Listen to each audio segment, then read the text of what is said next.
میرا نام فیضا ہے اور میری شادی آج سے 2 سال پہلے حمزہ نام کے لڑکے سے ہوئی تھی۔ حمزہ کے والدین فوت ہو چکے تھے اور یہ رشتہ اس کی ایک پھوپھو لائی تھی۔ حمزہ ایک کمپنی میں جاب کرتا تھا اور اس کے 2 چھوٹے بھائی تھے۔ چونکہ گھر میں کوئی عورت نہیں تھی، اس لیے ان سب کو کھانے پینے میں بہت مشکل ہوتی تھی۔ اس لیے حمزہ جلدی شادی کرنا چاہتا تھا، کیونکہ اس کو دونوں بھائی بھی جوان مگر غیر شادی شدہ تھے۔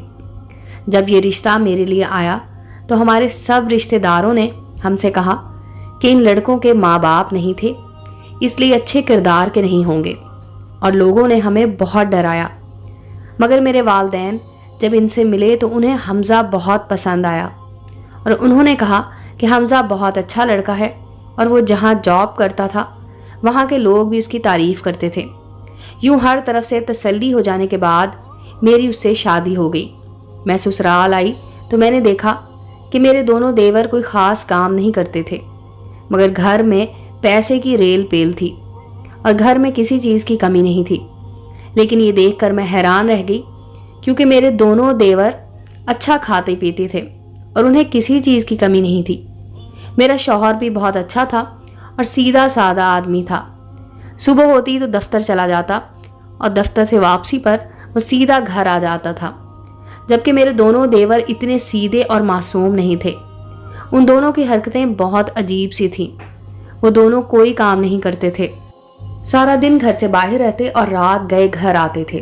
یہی نہیں بلکہ ان کے کمرے سے رات کے وقت بہت ہی عجیب و غریب سی آواز بھی آتی رہتی تھی۔ شروع کے دنوں میں یہ سب سن کر میں خاموش رہی، تاکہ میرے دیور کہیں یہ نہ سمجھیں کہ میں ان دونوں کی جاسوسی کرتی پھرتی ہوں۔ لیکن سچ تو یہی تھا کہ وہ دونوں شروع سے ہی مجھے مشکوک لگے تھے۔ ان دونوں کی حرکتیں مجھے ڈرا رہی تھی، کیونکہ وہ دونوں اپنے کمروں میں ہی لاک کر کے رکھتے تھے۔ بلکہ اکثر تو میں ان کی موجودگی میں کمرے میں جانا چاہتی تو وہ مجھے روک دیتے تھے اور میرے پوچھنے پر کہتے، ارے بھابھی، تمہیں ہمارے کمرے کی صفائی کرنے کی ضرورت نہیں ہے، تم بس ہمارے بھائی کا خیال رکھا کرو۔ یہ سب سن کر میں شرما جاتی تھی۔ میری نئی شادی ہوئی تھی، اس لیے میں ان سے بحث نہیں کرتی تھی، لیکن مجھے ان پر شک ہونے لگا تھا کہ ضرور یہ اپنے کمروں میں کچھ چھپا کر رکھتے تھے اور چاہتے تھے کہ میں وہ سب نہ دیکھوں۔ اس لیے وہ جس کام کے لیے کہہ دیتے تھے میں کر لیتی تھی۔ لیکن آہستہ آہستہ مجھے لگنے لگا کہ جیسے وہ دونوں ہم سے بہت کچھ چھپا رہے تھے، مگر وہ ہمیں اس بات کا پتہ نہیں چلنے دیتے تھے۔ شادی کے ابتدائی دنوں میں جب ہماری آنکھ کسی کھٹ پٹ کی آواز سے کھل جاتی تھی تو ہمارے کمرے سے نکلنے سے پہلے ہی ہمارے کمرے میں آ کر ہم سے باتیں کرنا شروع کر دیتے تھے اور یوں ہمارا دھیان دوسری طرف لگا دیتے تھے۔ خیر، میرا شوہر تو ان باتوں سے بہل جاتا تھا، مگر مجھے شک پڑ گیا تھا کہ ضرور یہ ہم سے کچھ چھپا رہے ہیں، کیونکہ مجھے اکثر ان کے کمروں سے کسی نہ کسی عورت کی بھی آواز آتی تھی۔ اس لیے میں ڈر گئی کہ کہیں میرے دیور کوئی غلط کام نہ کر رہے ہوں، کیونکہ دونوں کوئی ڈھنگ کا کام نہیں کرتے تھے۔ پھر بھی انہیں پیسے کی کمی نہیں تھی، بلکہ مجھے بھی گھر کے خرچ کے لیے پیسے دیتے رہتے تھے۔ لیکن مجھے پیسوں کی ضرورت نہیں تھی، کیونکہ میرا شوہر اچھا کما رہا تھا، بلکہ میں تو چاہتی تھی کہ دونوں اپنے کام کے بارے میں بتا دیں اور ہم سے کچھ نہ چھپائیں، کیونکہ ان کی مشکوک حرکتیں دیکھ کر مجھے ڈر لگنے لگا تھا کہ کہیں یہ دونوں کسی مشکل میں نہ پھنس جائیں۔ میں سوچتی تھی کہ اگر یہ کسی مشکل میں پھنس گئے تو ہم بھی نہیں بچ پائیں گے، کیونکہ ہم بھی اسی گھر میں رہتے تھے۔ یہ سوچ کر ہی میری راتوں کی نیند اڑ گئی اور میں نے اپنے شوہر سے کہا، مجھے تمہارے بھائیوں کی حرکتیں دیکھ کر بہت ڈر لگنے لگا ہے، اس لیے میں یہاں نہیں رہنا چاہتی۔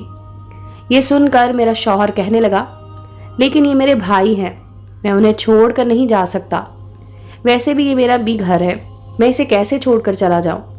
یہ سن کر میں نے اس سے کہا، ٹھیک ہے کہ تمہارا گھر ہے، لیکن یہ بھی سچ ہے کہ تمہارے بھائیوں کی حرکتیں دن بدن مشکوک ہوتی جا رہی، کہیں ایسا نہ ہو کہ ان کے غلط کاموں کی وجہ سے تم پھنس جاؤ۔ یہ سن کر میرا شوہر سوچ میں پڑ گیا۔ پھر کچھ دنوں بعد میرے شوہر نے مجھے کہا، مجھے تمہاری بات ٹھیک لگتی ہے، اور ویسے بھی میرے بھائی میری بات نہیں مانتے، اس لیے ان کے ساتھ رہنے کا کوئی فائدہ نہیں۔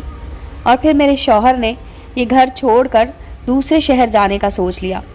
میرا شوہر وہاں جاب تلاش کرنے لگا، اور جو ہی اسے ایک اچھی جاب ملی اس نے اپنے دونوں بھائیوں کو بتا دیا۔ یہ سن کر میرے دیور حیران رہ گئے اور ہمیں یہ گھر چھوڑ کر جانے سے منع کرنے لگے۔ میرا ایک دیور کہنے لگا، بھابھی ہم کوئی غلط کام نہیں کرتے، اس لیے پلیز یہ گھر چھوڑ کر مت جاؤ۔ یہ سن کر میں نے اپنے دیور سے کہا، اچھا اگر تم دونوں کوئی غلط کام نہیں کرتے تو اپنے کمرے لاک کر کے کیوں رکھتے ہو؟ میری بات سن کر میرا دیور کہنے لگا، بھابھی وہاں ایسا کچھ نہیں ہے، لیکن چونکہ ہمارے دوست یار آتے رہتے ہیں اس لیے ہم تمہیں کمرے میں نہیں آنے دیتے۔ یہ سن کر میں نے منہ بنا لیا۔ صاف لگ رہا تھا کہ مجھے بیوقوف بنا رہے تھے، لیکن میں اتنی بیوقوف نہیں تھی کہ میں ان کی باتوں میں آ جاتی۔ اس لیے میں اپنے شوہر کو لے کر دوسرے شہر آ گئی اور ہم یہاں کرائے کے مکان میں رہنے لگے۔ یہاں آتے ہی میرے شوہر کو اچھی جاب مل گئی۔ شروع میں میرے دونوں دیور ہمیں کال کرتے رہے، مگر میں نے تو ان سے سیدھے منہ بات تک نہیں کی۔ مجھے یقین تھا کہ یہ دونوں جلد کسی نہ کسی چکر میں ضرور پھنس جائیں گے، اس لیے میں اپنے شوہر کو ان سے دور لے آئی تاکہ ان سب میں میرے شوہر کا نام نہ آئے۔ ویسے بھی میرے شوہر کا کوئی قصور نہیں تھا، اس لیے اس بیچارے کو کیوں سزا ملے۔ لیکن یہاں آ کر میرے شوہر کو لگتا تھا کہ اس کے بھائی بیچارے بے قصور تھے اور وہ ایسا ویسا کوئی کام نہیں کرتے تھے۔ لیکن میں نے اس سے کہا کہ دیکھنا، یہ بات بھی ایک نہ ایک دن نکل آئے گی۔ لیکن پھر اس بات کو کئی سال گزر گئے اور ہمیں ان دونوں کی کوئی خیر خبر نہ ملی، اور میں بھی پرسکون ہو گئی کہ یقیناً یہ دونوں بھی وقت کے ساتھ ساتھ سدھر گئے ہوں گے۔ اور پھر وہی ہوا جیسا میں نے سوچا تھا۔ ایک دن دروازے پر دستک ہوئی۔ یہ شام کا وقت تھا۔ میرا شوہر بھی گھر پر تھا۔ اس نے دروازہ کھولا تو گھبرا گیا کیونکہ سامنے ہی پولیس کھڑی تھی۔ میرے شوہر نے میری طرف دیکھا اور میرا دل دھک سے رہ گیا۔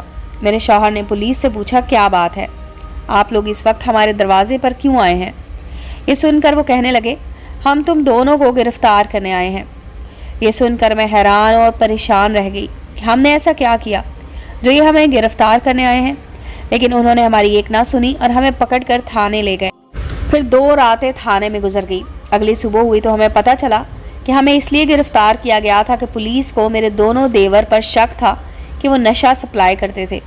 یہ سن کر میں چلانے لگی، ہمارا اس میں کوئی قصور نہیں ہے، ہمیں کیوں پکڑا گیا ہے؟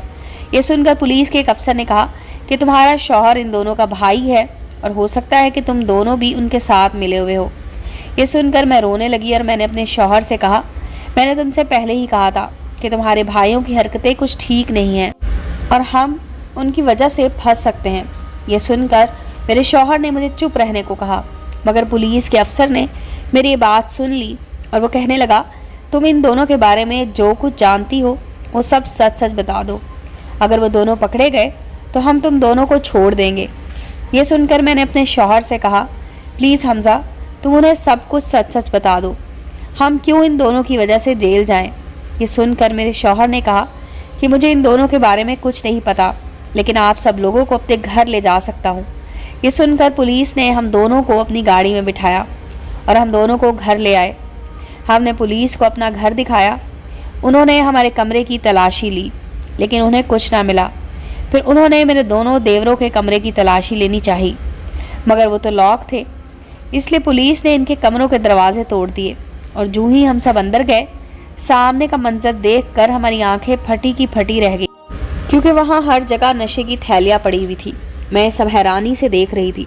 مجھے تو پہلے ہی ان دونوں پر شک تھا۔ اسی وقت میں نے اپنے شوہر سے کہا، اب دیکھ لیا کہ میں سچ ہی کہتی تھی۔ میں نے اسے طنزیہ انداز میں دیکھ کر کہا تو وہ کہنے لگا، مجھے کیا پتا تھا کہ یہ دونوں اندر چھپ کر ایسے کام کرتے تھے۔ پولیس ان کے کمرے میں موجود ہر شے کی تلاشی لے رہی تھی۔ میرے دیور کے بستر کے نیچے سے ایک پسٹل نکلا تو ہم دونوں ہکا بکا رہ گئے۔ یہ تو بہت لمبا معاملہ لگتا تھا، ایسا لگ رہا تھا کہ ہم بھی ان دونوں کے ساتھ پھنسنے والے تھے۔ پھر کچھ دیر بعد پولیس نے ان کے کمرے کی تلاشی لی تو ایک افسر میرے شوہر سے کہنے لگا، تمہارے دونوں بھائیوں پر بہت سارے کیس ہیں۔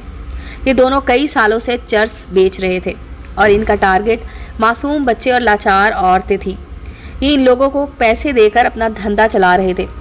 اب تک یہ ہماری نظروں سے چھپے رہے، لیکن اب ان پر بہت سے کیس بن چکے ہیں اور ہمیں یہاں آ کر ان دونوں کے خلاف سارے ثبوت مل گئے ہیں۔ اس لیے بہتر یہی ہے کہ تم ہمیں ان دونوں کا پتہ بتا دو تاکہ ہم انہیں گرفتار کر لیں۔ یہ سن کر میرا شوہر پریشان ہو گیا اور اس نے میری طرف دیکھا۔